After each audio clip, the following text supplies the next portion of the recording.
Halo, balik lagi bersama channel favorit kalian, apalagi kalau bukan Siana Magar.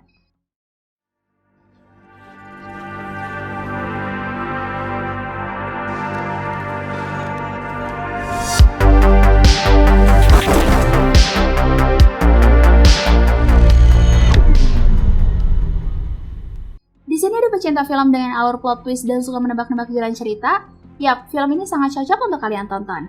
Kali ini kita akan merangkum sebuah film yang berjudul The Platform.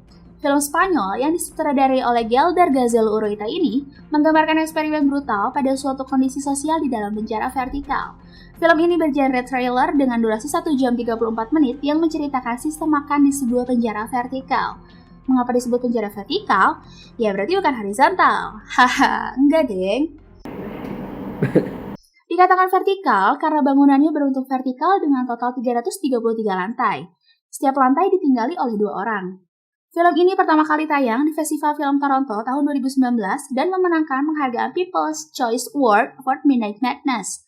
Lalu, Netflix juga menyewa hak siar film tersebut dan mulai tayang pada Maret 2020. Film ini diawali dengan menampilkan para koki yang sedang memasak berbagai macam makanan.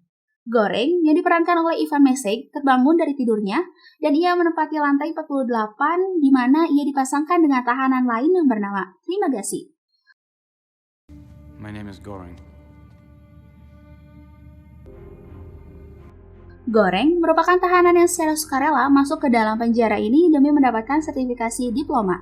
Sementara Trimagasi adalah seorang tahanan yang dimasukkan karena perbuatan kriminal dan sudah berada di penjara selama setahun. Makanan tiba yang jumlahnya sangat banyak disajikan di atas sebuah meja batu yang bertindak juga sebagai elevator. Meja tersebut diturunkan lantai demi lantai hingga mencapai lantai yang paling bawah.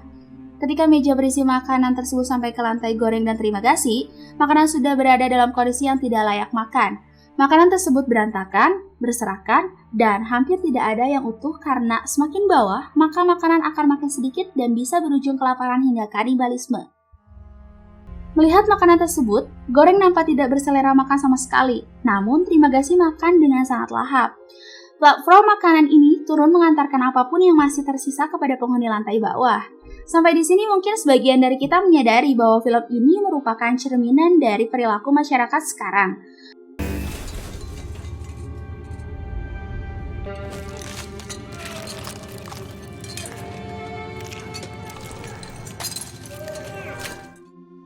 Goreng mengambil satu buah apel yang ia lihat masih utuh dan akan memakannya untuk nanti. Tak lama, ia merasakan suhu yang mulai panas. Ternyata Trimagasi memberitahu jika kita menyimpan makanan, maka suhu yang akan dinaikkan hingga mereka bisa saja terbakar. Goreng pun segera melempar apel itu ke bawah. Platform makanan kedua datang, tapi di sana terdapat seorang wanita yang bernama Miharu. Goreng bertanya-tanya mengapa ada wanita duduk di situ. Trimagasi menjelaskan bahwa Miharu turun ke bawah untuk mencari anaknya. Goreng ingin membantu wanita itu, namun bingung apa yang harus ia lakukan. Setiap tahanan boleh membawa satu barang untuk dikarantina. Goreng memilih buku dan Trimagasi membawa sebuah pisau. Kenyataan mulai mengerikan saat mereka mendapat giliran tinggal di level ratusan. Tempat yang merupakan mimpi buruk bagi semua tahanan. Tidak ada makanan tersisa ketika platform makanan sampai di sana. Tahanan bisa memakan temannya sendiri ketika berada di lantai 100 ke bawah, di mana mimbar berisi piring kosong. Seperti adegan ketika Goreng dan Trimagasi berada di lantai 202, Goreng yang sedang tertidur tiba-tiba terbangun panik karena badannya dalam keadaan dililit oleh sebuah kain putih hingga Goreng tidak bisa bergerak. Adegan sadis dalam film ini begitu nyata saat Trimagasi menyayat paha si pemeran utama ini. Namun, saat Trimagasi akan memakan daging itu, Miharu datang dan menolong Goreng dengan membunuh Trimagasi menggunakan pisau.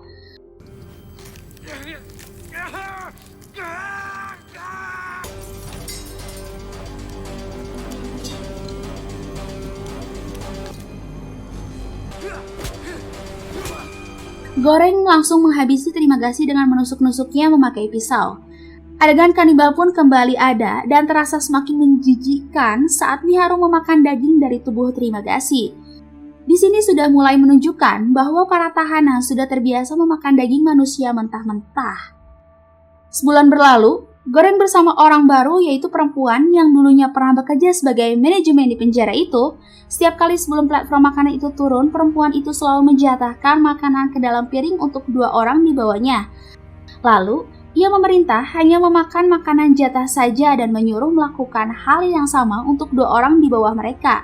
Namun, sepertinya perintah itu dihiraukan. Goreng tidur lalu terbangun di lantai 6 bersama seorang laki-laki bernama Baharat. Baharat memiliki keinginan tinggi untuk keluar dari penjara itu, membuat Goreng berpikir untuk bekerja sama dengan Baharat untuk naik ke platform makanan yang membagikan makanan yang cukup untuk tiap tingkat. Mereka akan turun ke lantai paling bawah dan ikut lagi ke lantai paling atas seperti yang Baharat mau. Seiring film ini berjalan sampai Goreng dan Baharat mencoba praktik sosialisme untuk meyakinkan para tahanan untuk rela berbagi makanan mereka. Mereka harus berdarah-darah dulu untuk mendobrak tahanan penjara dan menjaga sebuah pesan atau simbol yang nantinya akan dibawa ke atas menuju pengelola penjara. Dan mereka memilih makanan panna cotta untuk menjadi pesan itu. You'll have to take care of that panna cotta as though your lives depend. The panna cotta is the message. Pada akhir film ini, mereka memang berhasil membawa panna cotta ke lantai paling bawah, tapi tidak mengubah pemikiran orang-orang untuk saling berbagi makanan. Panna cotta juga tidak menjadi pesan yang ingin Goreng sampaikan ke lantai atas karena panna cotta itu diberikan kepada anak kecil yang mereka temui di lantai 333. Anak yang selama ini Miharu cari.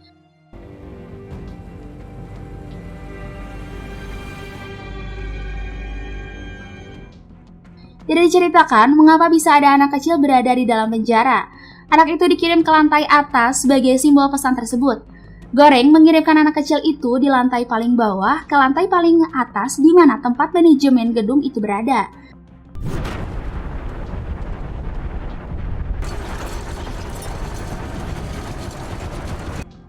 Hanya anak kecil itu yang pergi ke lantai atas. Goreng memilih untuk tetap tinggal di lantai dasar. Akhir dari film ini open ending, di mana sang sutradara menyerahkan kesimpulannya pada imajinasi penonton.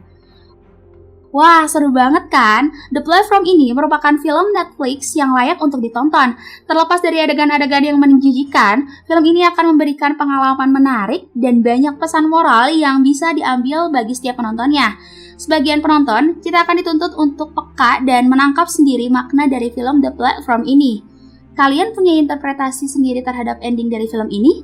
Coba tulis di kolom komentar ya. Jangan lupa like, share, dan subscribe channel kita ini ya. Bye!